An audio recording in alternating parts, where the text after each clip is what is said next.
Thanks for joining us for this special cable access program, Taking Back Our Neighborhood, Operation Our Town. With me are 4 of the founding board members of Operation Our Town.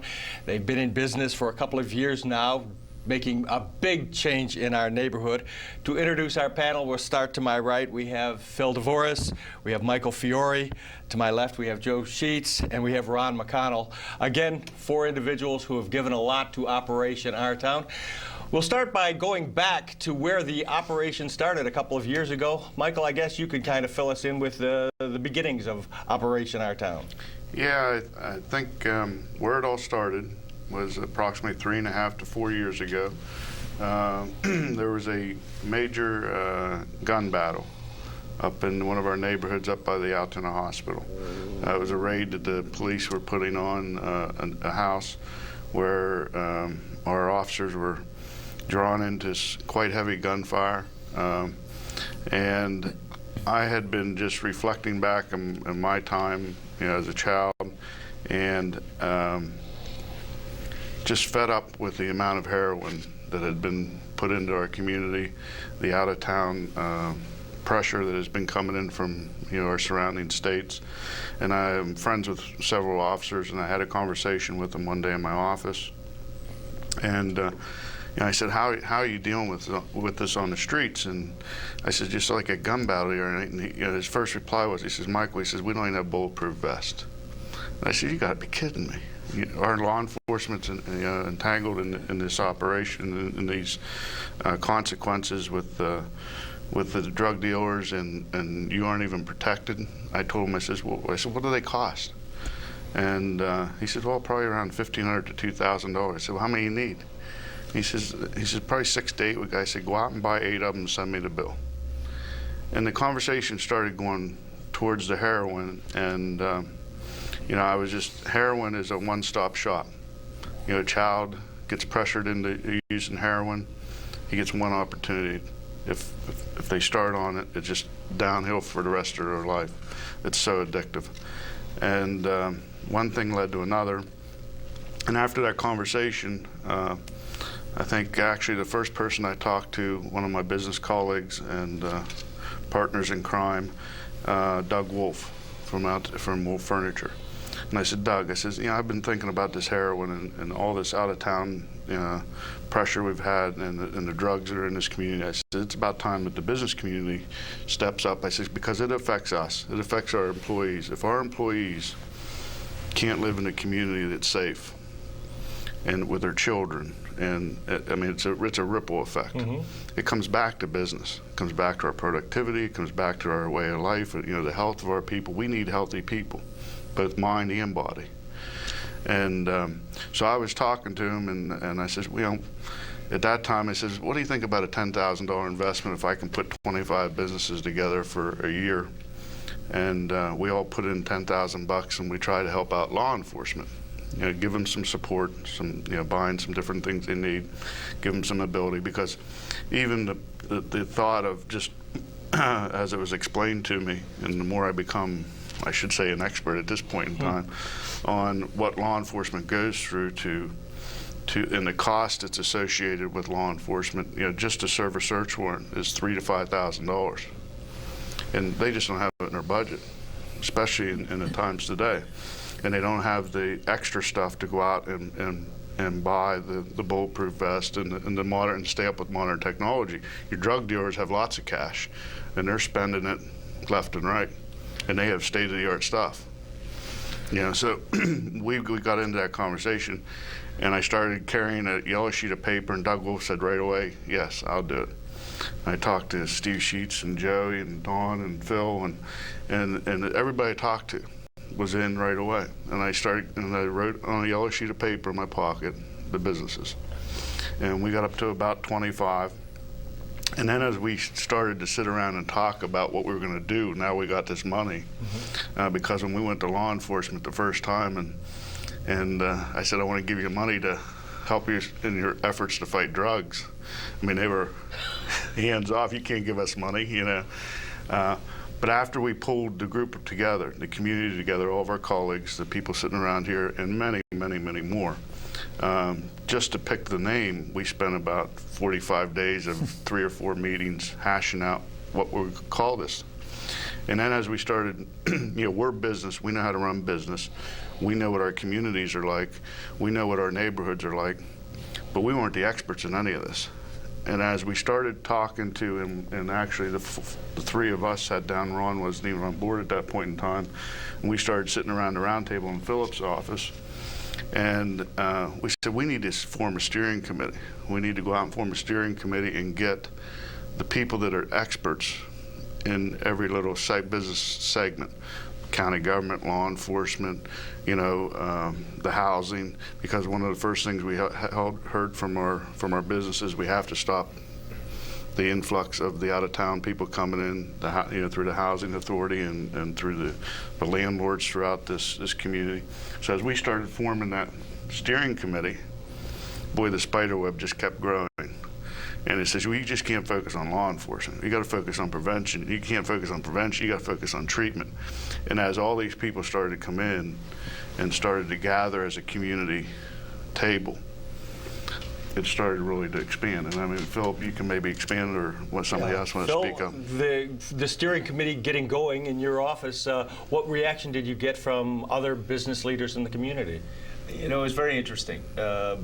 There's certain things that are just key issues for everybody in the community, and this really took off, I think, from a grassroots standpoint so well, because Michael had really struck on a chord.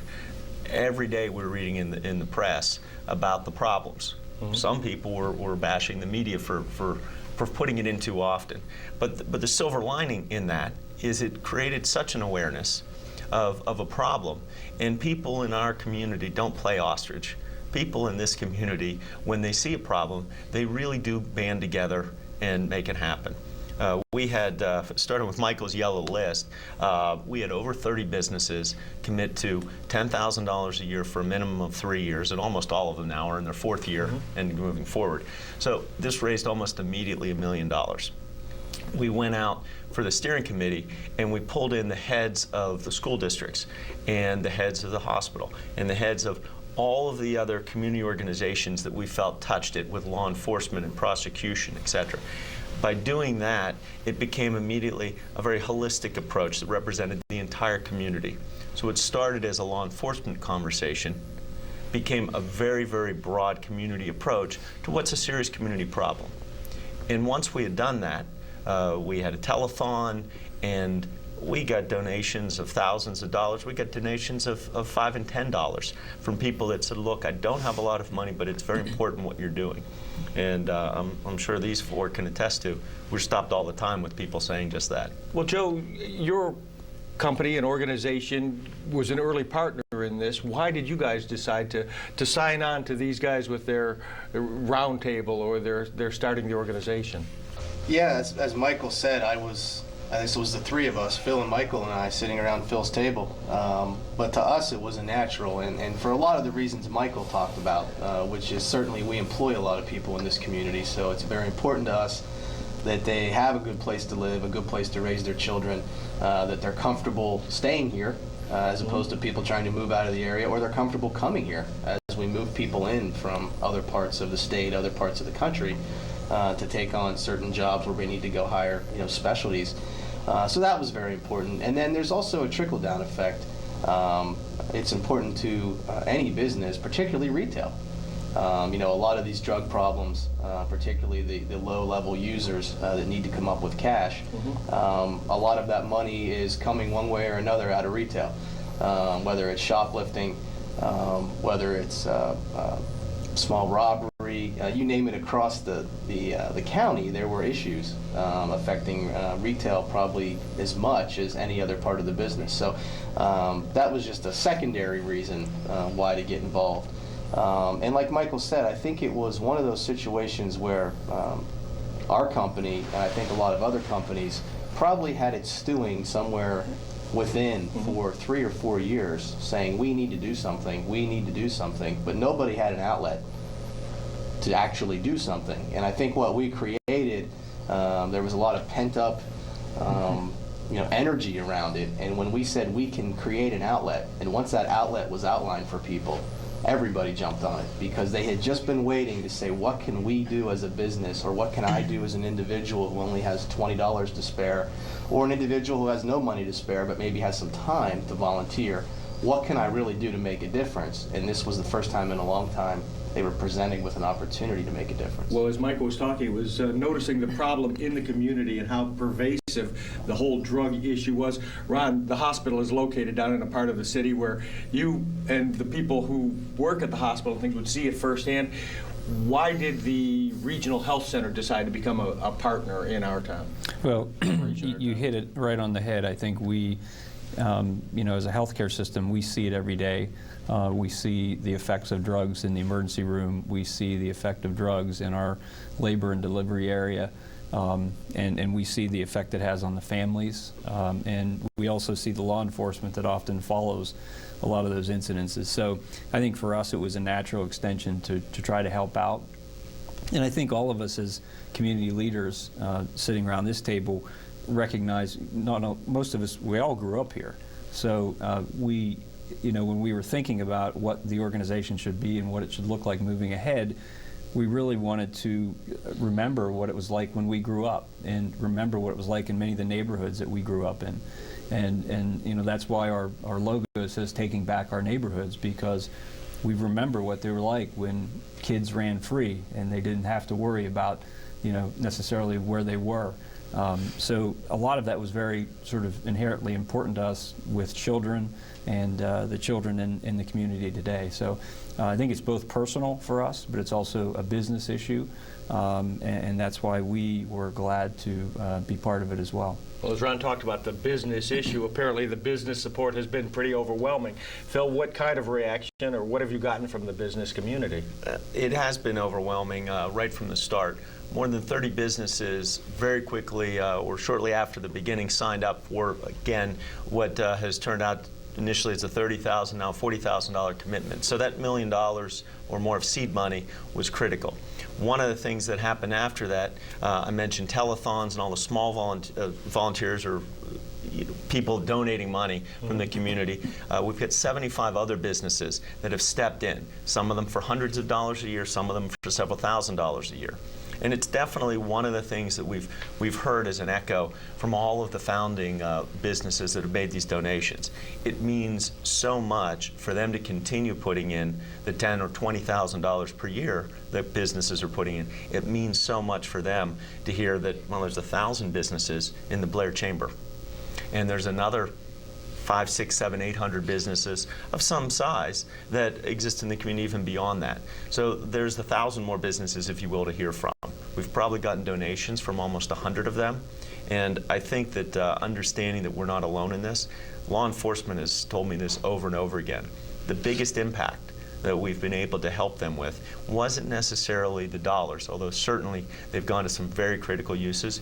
It's feeling that the community is behind them was very, very important. And the second piece that we pulled into this, after we moved beyond law enforcement, and if I can digress, sure. One of the first things that Michael did was he called up Tom Corbett.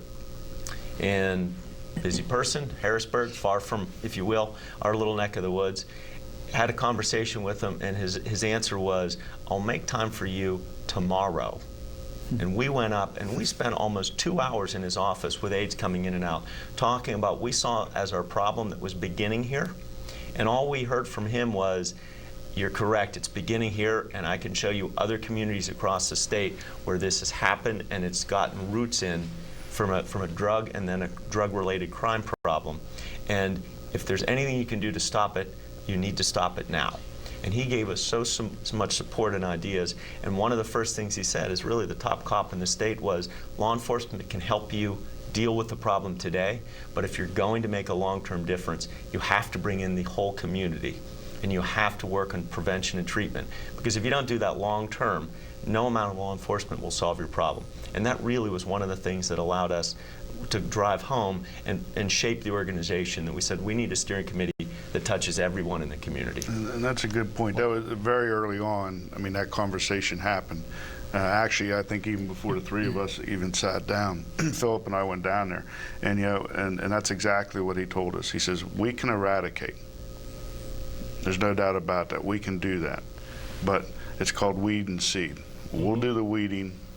Your community has to do the seeding. You have to put the seeds back in to grow the grass and the forest. And you can take the weeds out, but if you don't continually maintain. And that's one of the points that I want to try to get through today. I mean, we're 3 years in this, and we've got a tremendous start. This is only a starting point. Sure. And we have to continue, or otherwise when we let up, it's going to come right back in. What has been the reaction from the law enforcement community to the kind of support that you've been able to provide to them during the first couple of years of Operation Our Town? You know, it was interesting because law enforcement was the first roundtable we put together. And before we started in law enforcement, I want to digress a little bit also, because we talked about the businesses, but the community has really risen up also. Mm-hmm. And one of those, you know, early on, almost immediately, was the United Way. When they did their community survey, that they go out and survey all the organizations and all the businesses throughout the county, the loudest voice they heard was drugs and crime. Mm-hmm. Mm-hmm. They had no means or methods, like Joey said, to answer that. So when they heard about our group, they came to us and says, "This is the number one concern of all of our constituents out in the community. We want to help." And they raised us $100,000. They matched $50,000, and they went out and raised another $50,000 to match that with this organization, and put that. And that was a large investment for the United Way, but everybody was hearing the call. And when we talk about our mission statement of community and business partnerships, the community has also risen up. It's a good start. We got to do a lot more in the community, from the community side and the business side. But I think, we get checks every week, whether it's $5, $20, $30, $100, from people all throughout the county, and even outside the county. And I got to tell a little story here, just a short tidbit, is, in our telephone, our first telethon was a law officer on the telephone, and he received a call from an older lady out of Phillipsburg that comes down to our Logan Valley Mall to shop. And she goes, "I can't afford much, but you have made me feel so much more comfortable when I come down to shop at the Logan Valley Mall, that I would like to give you $5. It's amazing how much of a difference this organization is already making in the community and around the region, from what started just a couple of years ago as an outreach by a group of business people. We'll have much more on the accomplishments of Operation Our Town and where the organization is headed when we return. Be a good neighbor at Mainline National Bank. That means helping a neighbor with their business, home, or child's future. For Operation Our Town, it means eliminating drugs and crime from our community. In just 3 years, Operation Our Town has helped to reduce crime, provide drug treatment and prevention programs, and much more. Mainline National Bank encourages you to be a good neighbor and take back our neighborhoods. Go to wearecentralpa.com to find out how. Mainline National Bank, your good neighbor bank. Welcome back. During our first segment, we were talking about how Operation Our Town was founded and a little bit on the history. Now we're going to look at some of the accomplishments that have been made over the past several years. Michael, I guess there has been a significant impact on life in Blair County and in the Altoona area because of Operation Our Town. Yeah, I think both in all three prongs. We've got to remember about the three prongs between law enforcement, prevention, and treatment. Talking a little bit about law enforcement, I think arrests have went up over 30% for the 07 to 09 period, which was expected. That's a good thing. Sometimes in the papers, it's not always good about increasing arrests, because that admits you have a problem. But you have to admit you have the problem before you can clean it up. Then we've had one of our bigger accomplishments, I think, is probably the drug overdoses. Drug overdoses were down 37% in the 2.5-year period, which is incredible. One of the issues with the drug overdose right now is it's more because I believe, and it's very statistically hard to really put a number on how much heroin we've taken off the streets, but I would say, conservatively, we've almost hit 50% that we've eradicated off the streets, which brings in a different issue. Now we're having prescription drug problems. We're having pharmacy robberies. Some of the things where they can't get the drug, now they're going to substitutes. So we've had great success there. One of our other accomplishments that I'd like to think that has been a major impact and will continue to be a major impact is we had the ability to move the one call, push out the pusher, into 911 center. Collaborating with the 911 center, it is now answered 2 ways, either live, which we prefer, or anonymously. You can call in and still be anonymous. But for law enforcement, being able to take a live call and be able to follow up on that call, because we also, through law enforcement, have changed our tactics a lot from when we were involved, because they have additional funding and have some more money to do things. We don't wait around anymore. They used to run long investigations, and they still do. I mean, they still have those tactics, but they used to run long investigations and do 1 drug raid a year, or maybe 2. Now we do them periodically, as quick as we can. We don't wait around for the guys that coming out of town. We're gonna get them as soon as we can, which it took increased money to do that. One of the things the organization has done is pulled in so many different partners and others in the community. Joe, perhaps you could talk a little bit about how much community support there has been, or how that has built to where it is now. Yeah, I think obviously we talked earlier about, in Michael's story, about the elderly lady who wanted to donate $5. I mean, I think that's the ultimate in community support. But I think that the one eye-opening experience for me were all the community organizations that already existed way before we were involved, who were doing fantastic work. Whether it was work with parents, teaching parenting skills, whether it was work with children, trying to keep them in school or provide some kind of support after school. There were all these programs going on, which were really tremendous programs. Most of them were severely underfunded. A lot of them did not know that similar programs may have existed in other parts of the county, or programs that could supplement what they did existed in other parts of the county. So a lot of our effectiveness in the first 3 years, I think, was getting everybody in one room. In some cases, literally everybody in one room, not figuratively. And people finding out that what they were working on was related to what somebody else was working on. And if we brought the two together, there'd be a much better result. And also, you could spend the dollars much more wisely rather than duplicating efforts in 2 or 3 different organizations across the county. Figure out which one's going to concentrate on a particular area. Let them take that. Let the other organization take a separate area to concentrate on. That has been huge. Some of the other little things that you'd never think of, which did not take big dollars, we would run into an organization that all they needed was maybe a database. They needed something on a computer where they could keep track of their activities, even law enforcement to some extent, keeping track of the activities.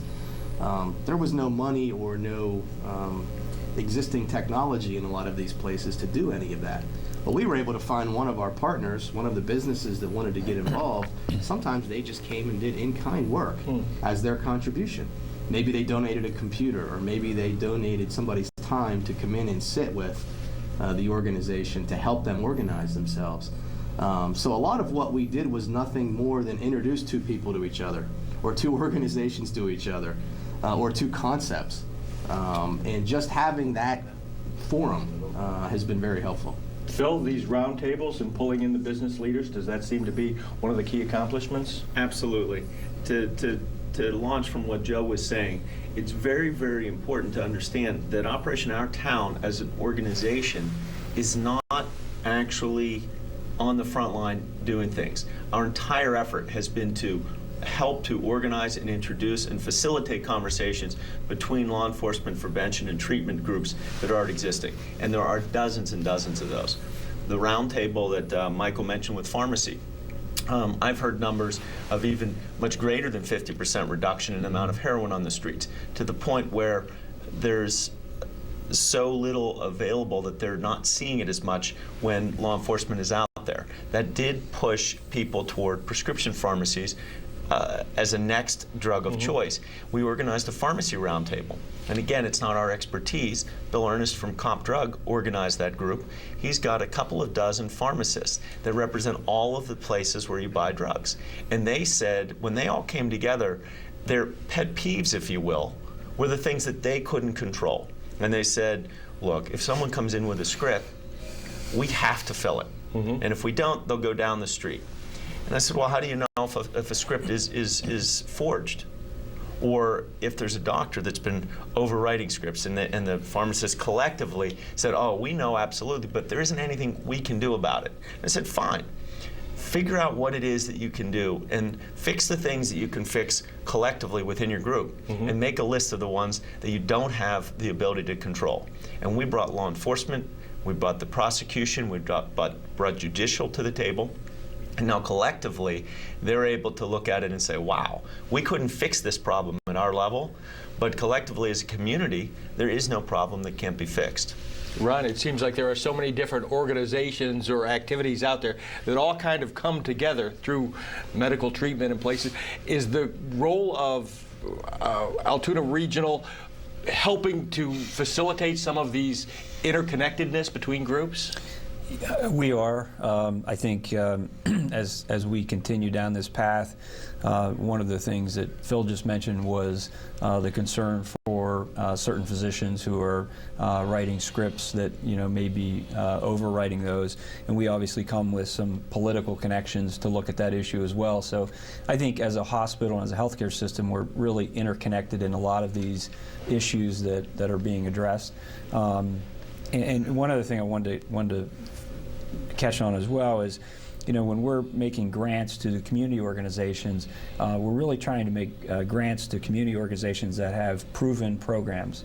And we recognized early on that one of the important things to spend these dollars wisely was that we wouldn't just spend them on things that weren't proven techniques. And so if you look at our mission statement, we really try to focus on things that are proven to do good for the community, research-based. We actually have a whole committee that includes some medical personnel and others that look at grant applications. And we're very proud. Over the past 2 years, we've awarded about $400,000 of prevention and treatment grants into the community.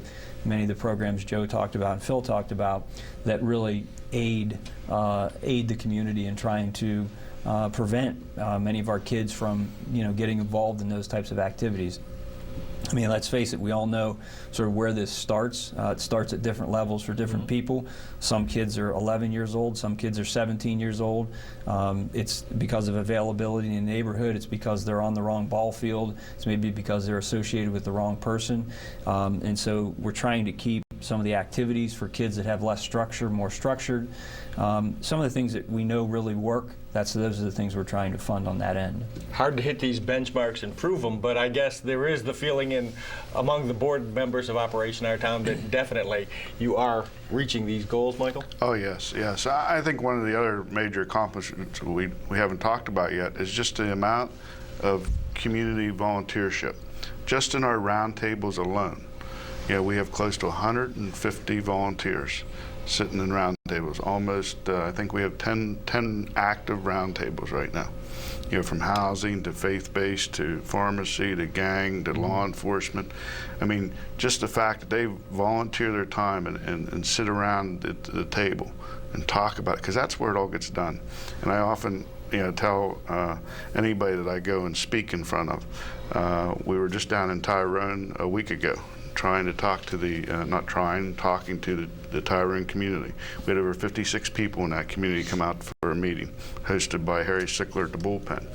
And I always tell them, this isn't the Phil, Joey, Ron, Michael show. We aren't the ones make the accomplishments, that get the accomplishments done. It's the community itself. We can only help manage and spearhead activities and keep things moving.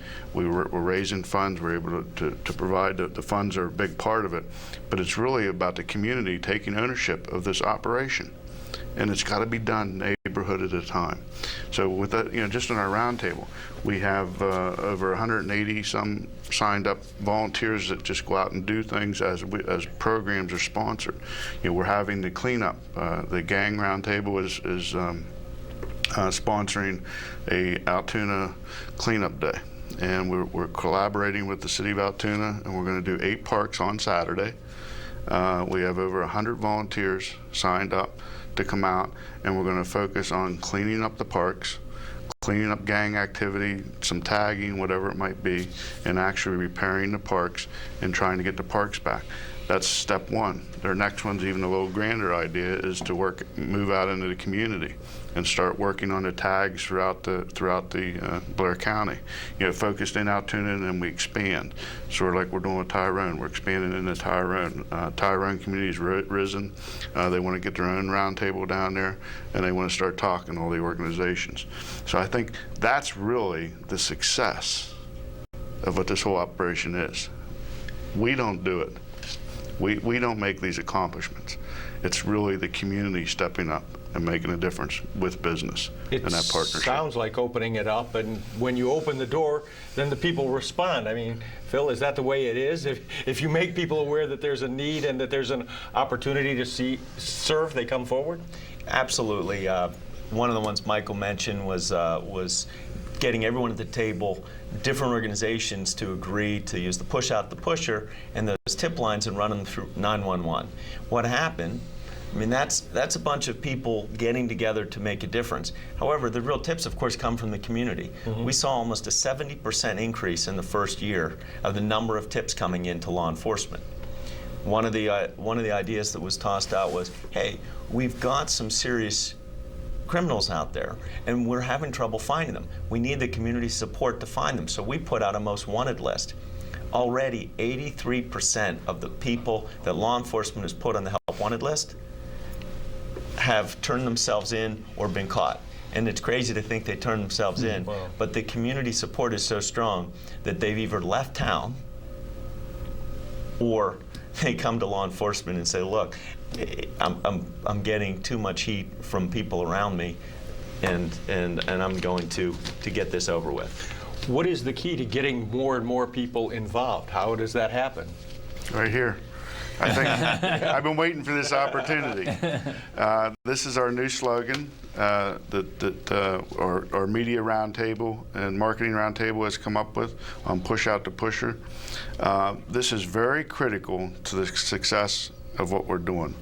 This is about staking your claim in your neighborhood. The more that we can get in our neighborhoods, and what happened to our neighborhoods is they started deteriorating slowly, one house at a time. The older neighborhoods, we have the elderly people in them. As people move out of the city, somebody moves in, and it's all about a matter of economics, and they get collapsed on. And I call it the fear factor. We can't be fearful. We got to get past the fear factor. We learned early on. We can't be fearful of the drug and the crime. We have to stand up and we have to band together. So if you can get these in a neighborhood where we talk about staking your claim, if one person puts this up on a block, boy, it's a little tough to do. But if 15 or 20 people put them up on a block, those drug dealers and those people that are using drugs are going to go somewhere else. And it's all about pushing them out of Blair County. Because one of the things that we learned early on is we can't worry about Pittsburgh. We can't even worry about Bedford at this point in time because it's such a major issue. We've chosen Blair County with soft borders, I like to call it, because we have support from Huntington, we have support from, depending on where you're at on Blair County. Crescent is right there. I mean, that's close enough. We can only push them out of our territory. And then the next community has to worry about their own problems. That's what we're worried about. We're worried about Blair County. And staking a claim and taking back the neighborhoods. And we have bumper stickers, we have clings, we have cards that you can put on your magnetic cards. And it's all about using that 911, calling and talking to us live, and staking your claim to push them out of the neighborhood. Well, it's pretty clear that Operation Our Town is making a big difference here in the Blair County area. The organization, after 3 years, has a lot to show for the work that's already been done. But where is the organization going now, and what's ahead? How can you get involved? That'll be coming up when we return. Be a good neighbor. At Mainline National Bank, that means helping a neighbor financially with their business, home, or child's future. At Operation Our Town, it means taking back our neighborhoods by eliminating drug use and violent crime. That's why Mainline National Bank supports Operation Our Town. Operation Our Town's mission is to facilitate partnerships between community and business, to fight drug use and crime through proven law enforcement, treatment, and prevention techniques. It was a dramatic increase in violent crime and drug use that brought about the formation of Operation Our Town in 2007. A group of concerned business leaders gathered to discuss how to address these mounting issues. What they discovered was most organizations, including law enforcement, did not have the resources needed to deter and reduce the criminal stronghold on our neighborhoods. Within a few short months, dozens of local businesses committed financial and other support to take back our neighborhoods. Partnerships were forged between Operation Our Town and existing organizations with proven law enforcement, treatment, and prevention techniques to address these areas. Since 2007, over $1 million in grants have been awarded to local organizations. Drug arrests have increased by 30%. Calls to push out the pusher have increased by 47%. And overall accidental drug overdoses decreased by 37%. But much more needs to be done. Mainline National Bank encourages you to be a good neighbor and go to wearecentralpa.com to find out how you can help. Volunteers and financial support are needed to continue this fight to take back our neighborhoods. If your organization would like to partner with Operation Our Town, or if you know of someone that needs help, go to wearecentralpa.com and click on Operation Our Town to learn more. Mainline National Bank, your good neighbor bank. Welcome back. Operation Our Town. After 3 years, it has a lot to show the difference it's made in our community. But is the organization on track to continue to grow? Phil, we'll open it up. Are you on the path where it's going to continue to expand and get bigger? Absolutely. Every person that gets involved, because of the positive experience and the gratification of being able to see the community improving, ends up pulling 2 or 3 other people in. So it is growing at a nice rate. We've focused our efforts with a website, and if you go to operationourtown.org, there's a list of all of the community partners that we have, partnerships that are set up, the opportunities to volunteer, opportunities to get involved. We've got so many of these roundtables, which are each focused retail and hospitality, healthcare. All of these different roundtables allow everyone in the community to find out what's meaningful for them and what touches their life and maybe where they can contribute. There's a general volunteer roundtable of people just going out in the community. And of course, contributions give us both the financial support and letting us know that there's that very broad-based support of people that are looking out. Michael mentioned the yard signs. It seems like such a small thing, but you can pick them up at the Our Town office on 6th Avenue, just behind Fiore's. At the Altoona curve, they often are giving them out.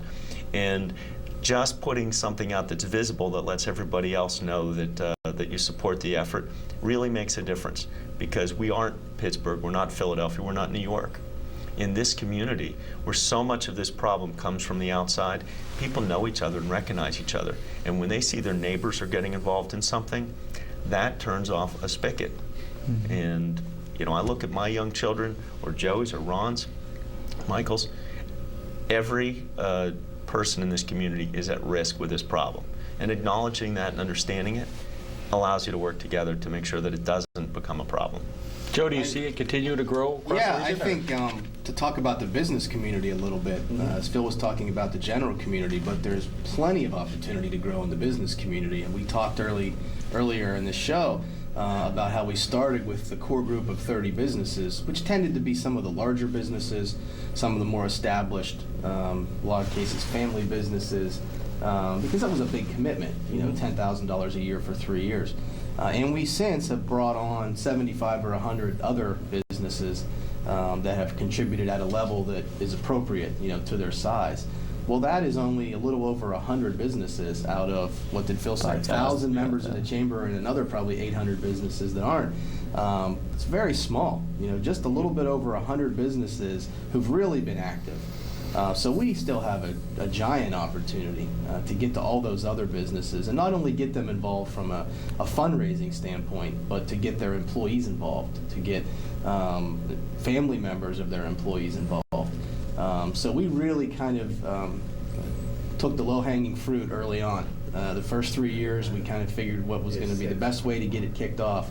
But now there's still plenty of opportunity to dig in and take it deeper. Michael, you started with a lot of support for law enforcement, and that was what attracted a lot of the attention about Operation Our Town. Now I guess you're involving community. You mentioned a cleanup before. There's a lot of activities that go far beyond the law enforcement community that you're supporting. Yes. And really, those ideas are brought by the roundtables. You know, by the faith-based roundtable, by the gang roundtable, by the pharmacy roundtable. I mean, we're holding public forums, events. We had two weeks ago. I spoke up at the Nehemiah Project up on 14th Avenue on 11th Street. I spoke down at the Discovery Center to the pharmacy roundtable. They were actually both the same night. We've talked to Tyrone. We'd like to get out into Claysburg and have the community out there come out and stand for itself. I think in area-wise, you know, we started centrally where the heart of the problem was inner city Altoona. And that has a lot of room to grow, but we also have a lot of geographical room to grow. And we are, I mean, you know, one of the accomplishments we talk about and through law enforcement, I'm just looking at my notes, the state police. We signed an unprecedented contract with the state police to get involved in this organization. They typically do not get involved with this type of relationship. You know, they're participating. We did a lot of first things, and not only that it's doing here, we're being called Adams County. We're mentoring different parts of counties. Huntington County has called us. They want to start an Operation Our Town down there. Different places, Greensburg has called. So we're mentoring, you know, and the state is getting the word out. And as a pilot program, really, because it does work, and as every community can duplicate this, it's going to be that much more successful. But it's really about the community, and when you think about it, and this is what I tell everybody, is I don't talk to one person that doesn't know somebody that's been affected by heroin. It's that dear. It affects everybody. So, I mean, that in its own, got to tell you something. Rod, do you see it continuing to expand in lots of different directions here? You know, we do. I think that it's amazing. In really 2 to 3 years, Operation Our Town has become sort of a household name in Blair County, and people recognize it. And when you think of Blair County existing without Operation Our Town, it's not a good thing. If you're a drug dealer and you're looking to set up shop, you talk to the law enforcement people, they'll tell you, don't go to Blair County. And, you know, that's what we want. And the drug dealers are as vigilant as ever. If we let down our guard, they'll be right back. And so the last thing we want is to have spent all this time, all this effort, coordinating, you know, getting everybody involved, everything everybody's talked about here, and then let it go. So it's more important than ever. Joe touched on, I think, the funding from other businesses. It's more important than ever that everybody gets involved from a funding perspective, from a volunteer perspective. You know, the donations from somebody that sends us $5, as was mentioned earlier, is just as important as someone that sends us $5,000. It has truly been almost a visceral reaction from the community that we, you know, when we started this segment, we talked about how we got started and how the community sort of was an outpouring. It was really sort of a visceral reaction from the community to say, we need to do something. And to Phil's point, this community has never laid down and just said we're gonna take this stuff. And so finally we have an outlet to do this, and everything is coordinated and everything is working together. And so we need to continue that, and we need to enhance the efforts that we have going forth, if not for any other reason, for the good of our children and for the good of our community. So that's really I think how we all look at it. Joe, do you find that the people are coming and responding to this request for help or to become part of it? They are, and I think a lot of what we've talked about so far here today, because it was so law enforcement based at the front end, because that was the place to start, has really been about the supply and drying up the supply of drugs. And I think we've seen us make an impact there. And I think that what we can do now going forward, which will be our focus, is doing something about the demand. And that's really all the prevention part of it, which is not as easy. It's not as easy as putting some money together and doing some drug raids and you can bang it out in 6 months.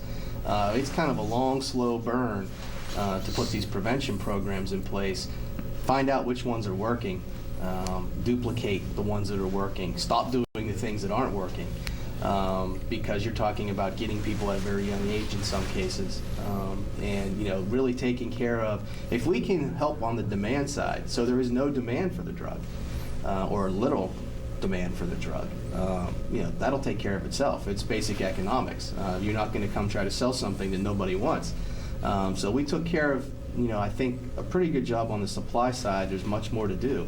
But we're much more focused in the future, I think, on the demand side of that. Michael, I guess that's where you're going with a lot of these programs. Yeah, and I think this in itself, what we're doing right here, talking about it, educating the community, we really have, this is one of many shows coming. The board is here first, but we're going to start putting on the same program for each one of our roundtables, because as you get specific and it hits, we aren't the experts to talk about each specific issue, and what each industry segment has their own problems or their own issues that go with drugs.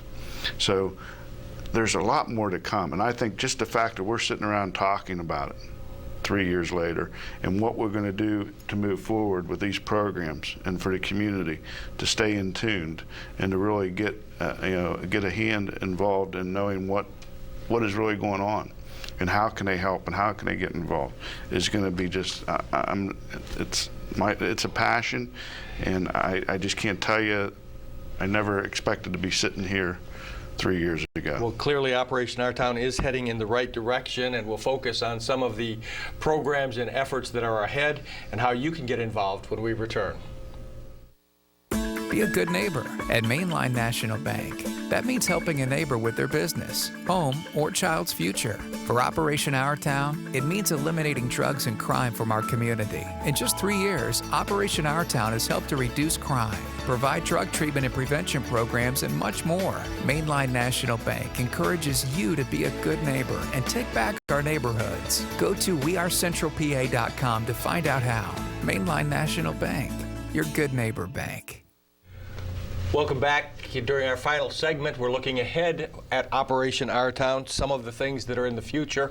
One of the big plans that are in place, participation in what the city is calling their Gateway Project. Ron, I guess Operation Our Town is playing a big role in the revitalization of a particular area in the city. Well, we're very proud to be part of that. We've been helping, as we have with other projects, more in coordination.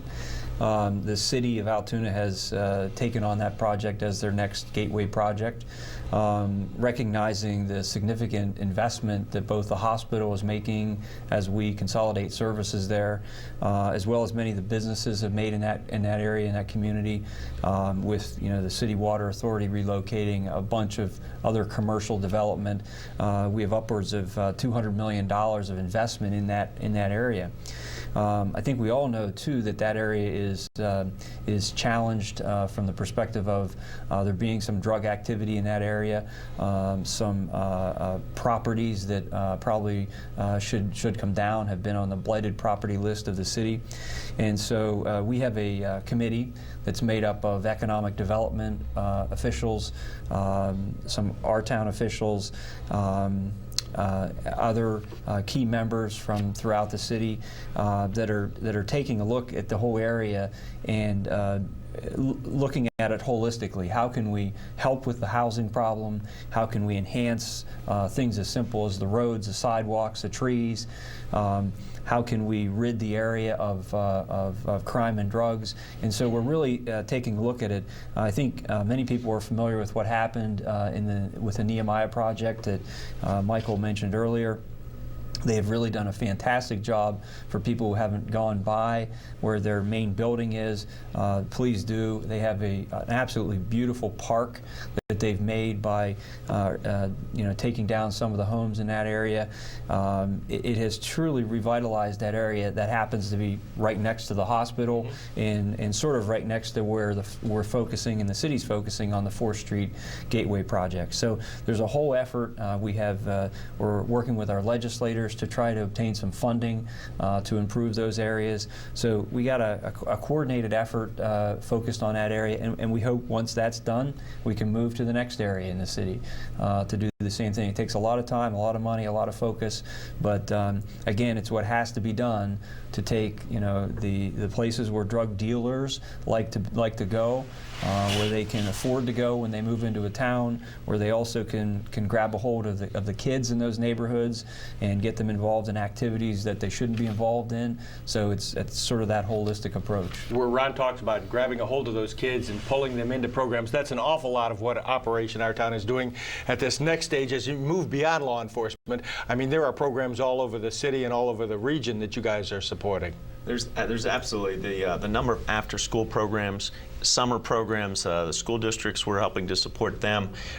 It really comes down to one-on-one individuals or small organizations that say, look, 10 kids, 20 kids, 50 kids that are anywhere from the preteen typically up through 18, 20, maybe right out of high school. And by helping come up with activities that these kids really enjoy, and giving them a place to go and to congregate that's healthy and productive. My 13-year-old goes to one of these programs and just helps other younger kids with computers, once a week after school. But it's getting everybody from all different parts of the community to look out for each other. That I think is a hallmark of our area here in central Pennsylvania. And it's really those one-on-one connections that you can't attack the world with this problem, but for that one kid that might have gone astray and gotten into a problem situation next year or the year after, by touching them early and giving them something productive to do, those are the kinds of things that volunteers really are helping out. And it's the Nehemiah Project was a spectacular example, and that was a church. It's one of the first groups that contacted us to say, hey, look what we've already been doing. It's great to hear that you're essentially joining what we're doing. And that was a church that wasn't in the community, but they said, look, it's our mission to do good in the world, and we want to help people. And we can do that by fixing up our own church and putting in a basketball court or whatever. But there's an area of our community that we think that we can do more good than just in our own backyard. So they went across town and they really helped clean up an area by Wright Elementary School, and they've turned it into something that's the beginning. It's a beautiful area, and it's got great views. What's going to happen there is these very, very affordable houses that were in neighborhoods that were not, if you will, desirable. Now, as people start to clean them up, they become a great place that someone can get a very affordable housing, maybe do some fixing up on their own, and 5-10 years from now people are going to say, wow, did you really buy the house for that small amount? Because they've helped clean up the neighborhood. It's amazing with some of the efforts. I mean, while Operation Our Town focused so much on law enforcement to start funding a special prosecutor in the county to help to fight the drugs, now it's moving beyond to this positive effort across the region where you're reaching out to youngsters in so many different programs. Is that going to be a key focus of Our Town moving forward? Well, I think it has to be. I think Joey alluded to that earlier on, that, cutting the supply off is one thing. It's more difficult to cut the demand down, and that's what we have to focus on. We got to do both. The supply side is a lot more publicity. The demand side is a lot more quiet working. We funded programs down in Bellwood, Tyrone, Claysburg, all the deal around children. That are after-school programs, or Gloria Gates Foundation, and Evergreen Manors down there. I mean, they're all great programs. They're all underfunded. We can reach so many more kids because it's all about the children. It's about their growth. I mean, unfortunately, some of them are caught in the middle. Mm-hmm. You won't see because it's a slow change. You got to keep up with it, and little by little, we're going to make those differences. The community is going to make those differences, and that's the key. I gotta tell you, it's the community that's going to make the difference. Joe, do you see that happening? The reaching out to the community people and pulling in more people all the time? We see it happening all the time, and I think we also get a lot of inquiries about. Well, I've been hearing a lot about this. How do I get involved? Sure. What can I do? And that's always, kind of the big question. And Michael talked a lot earlier about, staking your claim in your neighborhood. Certainly that's a big deal. Get involved, get one of our yard signs, certainly report anything you see that is suspicious. But, on the other side, to get involved in some of these other more hands-on approaches, just visit our website, operationourtown.org. Sign up as a volunteer, register as a volunteer. We keep that list of registered volunteers, and we're constantly coming up with opportunities for groups of volunteers to do some of this hands-on work in the community, whether it's working with children, whether it's just volunteering at a nonprofit event. And I think people get a lot out of that. And once again, those things existed before we existed. All those opportunities were out there. We've just kind of provided a forum for people to find an easier way to get involved. Is that the key moving forward, to just get more people calling the number, contacting the office? Absolutely. Yeah. I think the more we can get involved from the community side, but I think let's switch back to the business side. Joey talked about earlier on the impact of retail. We are just now starting a retail roundtable, and there has been some businesses step forward, some community, local community leaders. But in every one of our roundtables, there's a core group, just similar to what we have in the business commitments. We have 100 out of 1,000. Same thing in each one of these roundtables. We have a faith-based roundtable. We have less than 10% sitting around the table. Let's grow that to 30%. I know we're never going to get 100%. We're never going to eradicate drugs 100%. But I want to get as close to zero as we can. And the key to that is our roundtables, the faith-based, the gang, the pharmacy, the retail. The retailers, we need them to step up. We need them to come to the plate. They can do so much for this community. And they talk about the issues, in their segment. So, if we take this core group that we got, and every day, every month, every year, we can expand and bring more people in, because they're the ones that come up with the ideas. These aren't our ideas, So that's the way we need to grow. I guess you want a long-term commitment. Does it take a lot of time and effort to become part of the effort, Phil? Absolutely not. People can do it with one $5 check, as we mentioned, or decide that just one day a year they're going to take part in a cleanup. And again, everybody wants to fit in where it's comfortable for them. It might be putting time in through a church group that they're involved with. There are so many ways to touch what we're trying to accomplish. It's because it is so pervasive that people can get involved as much or as little as they're comfortable doing. The whole Operation Our Town, as you mentioned before, Michael, it kind of almost broke new ground. I mean, you guys didn't have a blueprint that you were working for. Why did it happen here? I don't know. I guess it's because of the passion. It's because of the people sitting around this group and the love that we all grew up in this neighborhood. One of the things, when you travel and everybody likes to go to Florida, California, wherever it might be, that's all migratory people. They don't have neighbors like we had neighbors. We didn't grow up in a small community like us. We talk, we live, we go to business, to work together. We go to the baseball field together. We go to the, football games, whatever it might be. With the small town community, you have a great nucleus, and I think also we had the connections. Gotcha. We had the connections that some communities might not have. We have a lot of local people involved, and I think, you know, county government or government servants that are working for the community. Clearly, Operation Our Town is making a big difference.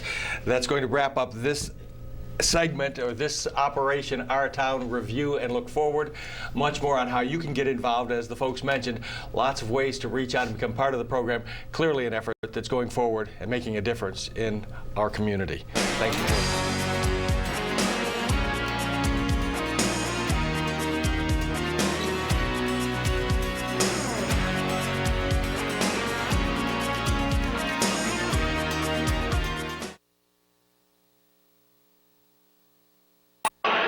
Nelson will swing from the outside. Nice swing by Nick. Another 2 hits on Huntington.